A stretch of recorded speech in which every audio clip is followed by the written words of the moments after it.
ജീവനും ജീവിതവും മറ്റെന്തിനേക്കാളും ചെറുതായി പോകുന്നത് എന്തുകൊണ്ടാണെന്ന് ചോദിച്ചു തുടങ്ങുന്നത്. അപ്പം ഒരു വ്യക്തി ആത്മഹത്യ ചെയ്യുന്നത് ആ വ്യക്തിയുടെ അല്ല, സമൂഹത്തിന്റെ പരാജയമാണ്. കേരളത്തിലെ ആത്മഹത്യകളെ കുറിച്ചായിരുന്നു അദ്ദേഹത്തിന്റെ ഡോക്ടറേറ്റ് തീസീസ്. അതാണ് മഹാത്മാഗാന്ധി യൂണിവേഴ്സിറ്റിയിൽ അദ്ദേഹത്തെ ഒരു ഡോക്ടറേറ്റ് പഠനമായി അവതരിപ്പിച്ചത്. മലയാളി ഇങ്ങനെ മരിക്കണമോ എന്നൊരു പുസ്തക രൂപത്തിൽ DC ബുക്സ് ഇറക്കിയിട്ടുണ്ട്.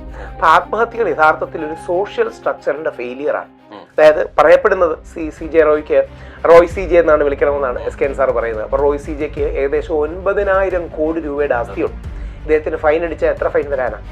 1000 കോടി ഫൈൻ അടിച്ചു എന്നിരിക്കട്ടെ, എന്നാലും 8,000 കോടി രൂപയുടെ കാര്യങ്ങളുണ്ട്. പക്ഷേ അദ്ദേഹത്തെ ജയിലിൽപ്പെടുത്തുമെന്നോ അല്ലെങ്കിൽ അപമാനിക്കുമെന്നോ അങ്ങനെ ഒരു നാണക്കേടോ അപമാനഭാരമോ ജയിൽ ഭയമോ ഒക്കെ കൊണ്ടായിരിക്കണം ആത്മഹത്യ. അപ്പോൾ ഏറ്റവും ദാരുണമായൊരു ഒരു സിസ്റ്റം കൊലപാതകമാണ്. അതൊരു സിസ്റ്റമിക് കൊലപാതകമാണ്. കാരണം ഈ കാശുള്ളവരെ, സമ്പന്നരെ, സെലിബ്രിറ്റികളെ ഹരാസ് ചെയ്യുന്ന ഒരു ആറ്റിറ്റ്യൂഡ് നമ്മുടെ സിസ്റ്റത്തിനുണ്ട്. ഒരു സെലിബ്രിറ്റി വിക്ടിം എന്ന് പറയുന്നത് അത് എല്ലാവർക്കും സന്തോഷമാണ്.